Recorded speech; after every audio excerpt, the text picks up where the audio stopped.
Welcome, deep divers. Okay, let's unpack this. Imagine a leadership idea that just completely flips the usual hierarchy. You know, where the person in charge isn't just taking, but is actually the first to give. Today, we're digging into Simon Sinek's really insightful book, Leaders Eat Last: Why Some Teams Pull Together and Others Don't. Yeah, it's a powerful one. Now, if you know Simon Sinek, you'll know he's a huge motivational speaker, author of Start With Why, that bestseller. And his TEDx talk, How Great Leaders Inspire Action.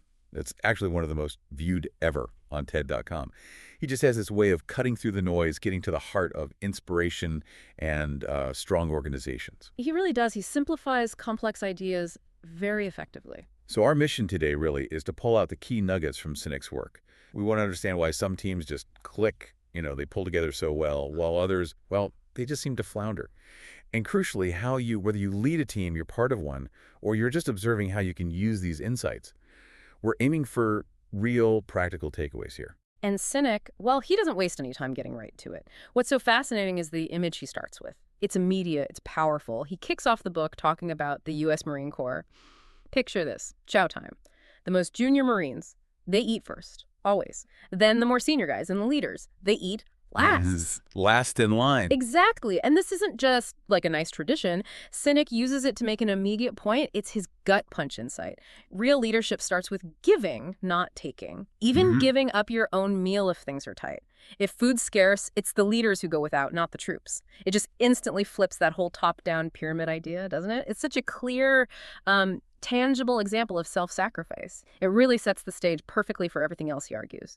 That Marine example, yeah, it really hits home. It makes his core philosophy so clear from the start. Real leaders aren't just looking out for number one. They're not enriching themselves while others struggle. They definitely don't see people as like cogs in a machine you can just switch on and off, disposable resources, or put their own needs first.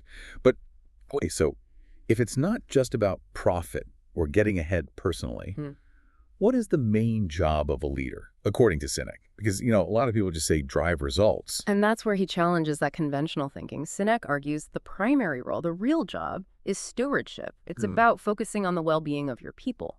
Above almost everything else, those results, the profits you mentioned, Sinek would say they're the result, the outcome of good leadership, not the primary goal itself. It kind of pushes back against that maybe slightly cynical view that leadership is all self-interest. Sinek says no, great leaders are stewards, their main focus, making sure their people feel safe and valued. Okay, safe and valued. That leads directly into his big metaphor, doesn't it? The circle of safety. This is where I think it gets really interesting. Can you unpack that a bit? What exactly is this circle of safety?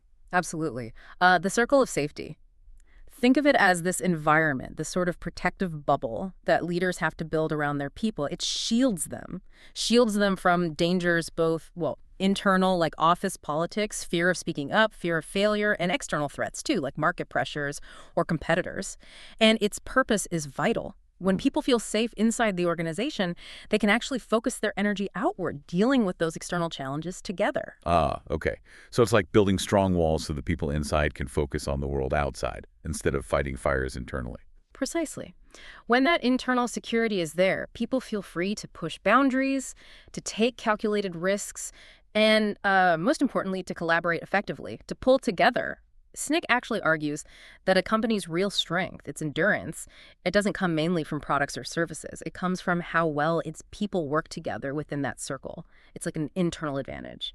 Now, everyone has a role in keeping it strong, but Sinek is clear. It's the leader's number one job to create it and keep it healthy.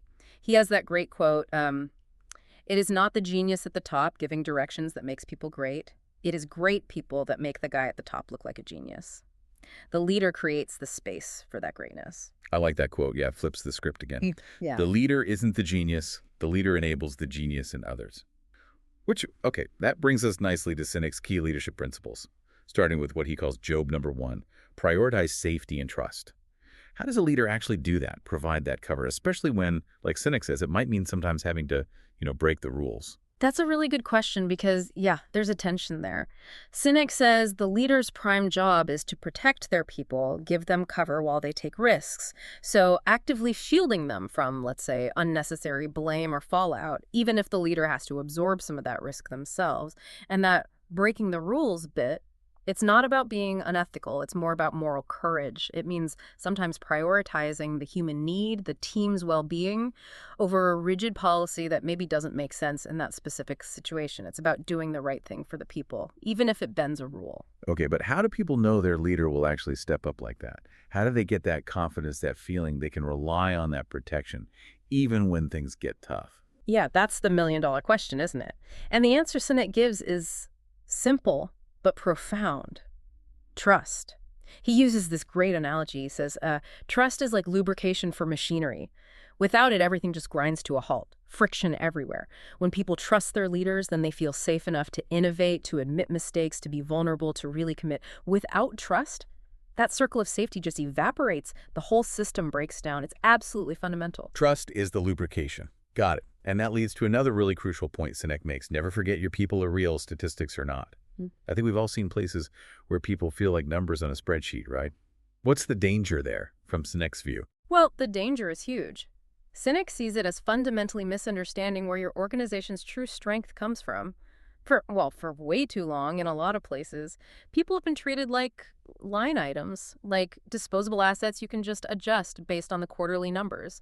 Sinek pushes back hard against that. He says it's dehumanizing and it's bad business. He calls on leaders to actually get to know the individuals inside their circle of safety, move beyond the abstract. Real leadership means seeing the human consequence of decisions, not just spreadsheets. Recognizing everyone has a life, potential, contributions beyond the job title. Leaders, he insists, never put numbers before people. Because doing that, it just destroys trust. It shatters the circle of safety. It really sounds like it comes down to seeing the humanity in everyone you lead, which makes sense. And okay, when you do have that strong circle of safety where people feel genuinely looked after, valued, I guess that builds incredible loyalty, right? Yeah. But how does that mesh with the reality of business? I mean, profits are important. You need them to survive. That's a critical question, and Sinek addresses it directly. He's not saying profits don't matter. Of course they do. But he frames them differently. Profits aren't the goal. They're the fuel. They're what keeps the engine running. They're necessary, yes, but they're a means to an end. And that end, it's investing back into the people and the culture, building that robust people-first environment. So the priority isn't profit for its own sake, but nurturing the people who create the profit. And you see how it becomes this virtuous cycle, right? Leader creates safety. People build trust and loyalty, leads to better performance, generates profit, which funds more investment in the people in the circle. That's how you build something that lasts. Right. So it's not people or profits. It's people leading to sustainable profits. That makes sense. And Sinek also makes a clear difference between managers and leaders, doesn't he? He does, yeah, and it's a really important distinction. Managers, he says, well, they look after the numbers. They manage processes, track metrics, make sure tasks get done, vital for operations. But leaders look after people. Their role is to inspire people to serve each other, creating that strong internal dynamic, which then naturally radiates outward. Sinek has that killer line, customers will never love a company until the employees love it first. Well, yeah. That one really lands. Customers will never love a company until the employees love it first. It's so true when you think about it. If the people inside aren't feeling it, how can customers possibly feel that connection? So beyond just building these loyal, effective teams, what's the bigger picture here? What's the ultimate sort of aspiration Sinek points towards? Well, he argues that what we really need is just more leaders, not just in corner offices, but everywhere, across society. He actually sees this kind of leadership as maybe our best shot at tackling the big, messy problems we face today. He even uses this kind of provocative phrase, in oxytocin we trust. Oxytocin, the bonding hormone. It's key for trust, empathy, connection. Sinek uses it to say that the real solutions lie in strengthening human bonds and expanding these circles of safety beyond companies out into our communities. It's a call for all of us, really, to adopt this selfless, people-first approach to leadership to make things better. In oxytocin, we trust. That's memorable. It really captures that idea that human connection is the glue. Yep. So, okay, pulling this all together. What does this mean for you listening right now? Whether you're officially in charge, part of a team, or just watching how groups work, Sinek's Leaders Eat Last gives you a really valuable lens. Yeah, a framework for understanding what makes teams truly tick. Right. It helps you see what creates that genuine cohesion, that high performance, that deep loyalty people crave. It's about understanding the real power of psychological safety, why trust is absolutely non-negotiable, and what happens when you genuinely put people first. And these aren't just, soft, fuzzy ideas. Sinek argues they are the absolute foundation for any group that wants to thrive long term. Once you understand these principles, you can start spotting them or seeing where they're missing in your own world, and maybe even start building them yourself, no matter your role. Absolutely.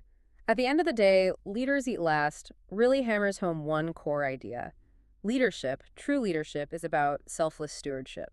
It's about creating that protective space where people feel safe, trusted, ready to give their best because they know someone has their back. It's basically a call to action for anyone with influence. Put your people's well-being first. Just like those Marines lining up for chow, the leader eats last. So think about it. What really stands out to you from our chat today? Consider a team you're on, or maybe a leader you really respect. Where do you see that circle of safety working? Where do you see trust and collaboration flowing because of it? Or maybe, where is it clearly absent? What's the impact of that? And just mull this over. What would it really look like to bring that leaders eat last mindset into your own world, whether it's big or small? How might that shift things? How might it change how people pull together? Thank you for joining us for this deep dive into Simon Sinek's Leaders Eat Last. We really hope it gives you some fresh perspective on leadership and the undeniable power of putting people first.